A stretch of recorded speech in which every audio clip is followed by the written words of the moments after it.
everybody. I am Kishana Soldier, and I am the Senior Program Manager for Quality of Life Innovations. And I have the extreme honor to welcome back some alumni, some students, and some teachers for a panel about quality of life innovation. So today we have Swarnoff S. Pujabi. Our educator is Jody Cavalier. Our current student is Gary Stamen, and our other alum is Samantha Sainshore. For QLI, what is the first thing that comes to mind when you think about this program?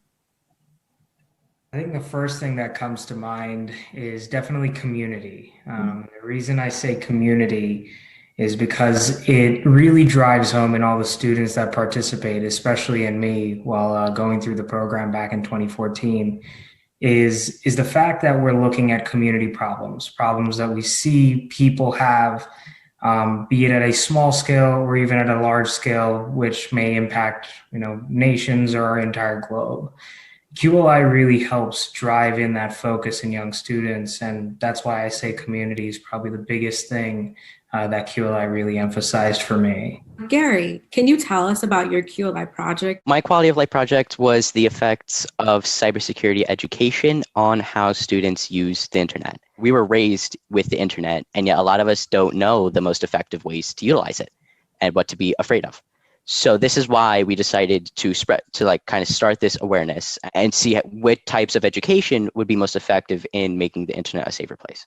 Absolutely. So Ms. Cavalier, can you talk to us a bit about what made you decide to bring QLI to your school, since it's been there for so many years and had so much success? The program has been in the school for a very long time, and it so happens that no one who originated the program is actually still working in the school. So that is just such a testament to this program and the impact that it has on the school, because we have been working with you all for such a long time. And for you, Samantha, your project is one of the most memorable, I think, in QLI history, especially for its impact on the community. So can you explain how your particular project helped the community and a bit about why you chose that project? After personally knowing someone who aged out the foster care system and suffered because of their lack of access to resources like housing, job opportunities, and education, I worked to come up with a way to provide easily accessible information and adult mentors to New York City foster youth. The problem wasn't that the information did not exist or wasn't there. People literally just did not know, and the effect of people did not know, of not knowing, was horrendous. So I created Virtual Care Package, which is an app and a website exclusively for foster care youth that ensure that they have a safety net and a support system like I and many of the QLI students have. They deserve the same exact support we got, and I just wanted to provide it to them. For you, Swarnoff, personally, how did you benefit from QLI? I know QLI was sort of a launching pad for you. My journey with QLI into what I do today, I think I really drive it back down to how Phyllis really drove us to really focus on research and communication. Those two key skills that were developed through the QLI process is really what helped me at least have the courage to even go down the route of seeing if there were opportunities beyond just a small scale school level or community level project. But I think that QLI really prepared me specifically to be able to deal with the challenges that come throughout these journeys that we decide to set on. Gary, is there anything that you want to add about how the program may have benefited you personally? With help from Ms. Cavalier and Dr. Davis at my school, I learned a lot more about the scientific process, surveying people, getting to know prominent members in my community.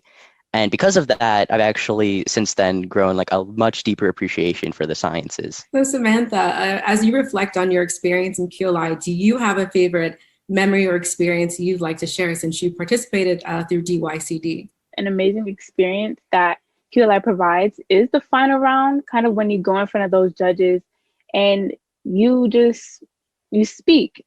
And it's different because in that moment, you're no longer a student, you're an educator, you're a peer, you're telling them about what you know, what you study, what you research, and you feel like an expert in that area. And it makes you feel different. It's almost freeing in a way. And it makes you appreciate everything that QLI has done for you, because in that moment you're more confident and you feel brilliant, and it's something to truly be proud of. And I'll never forget that moment, ever. This question is for Swarnoff. So I know you continued working on your QLI project beyond 2014. So can you tell us about where you are today and how QLI, the project then, affects where you are now?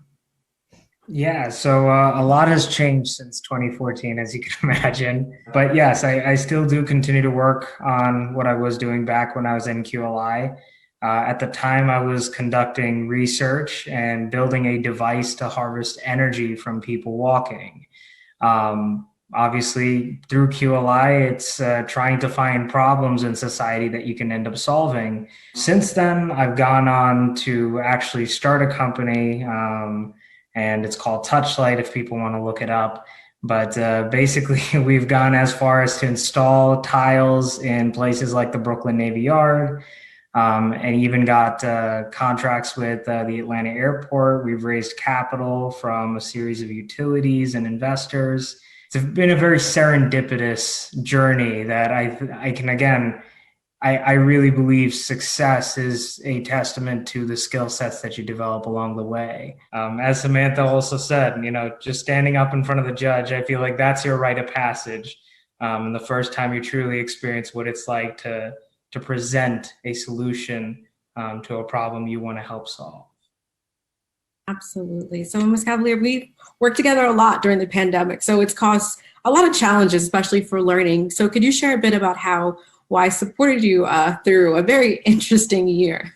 There's so many families that are struggling now. There's, economic struggles that are going on due to the COVID epidemic, in addition to what might also, be happening well before that, but especially so now.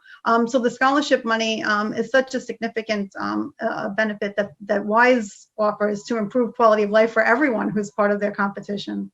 So a big thanks there too. But hats off to the students. We're sitting here together, which just that in and of itself is an honor to be here with all of you guys. You all inspire me. It's great to meet all you. Gary and Samantha, I want to hear about your guys' projects. You guys got me intrigued enough that I want an email. So Shauna, I'll reach out to you. I'd love to connect with them. Absolutely, I can make that happen. I appreciate it. Have a good one, everyone.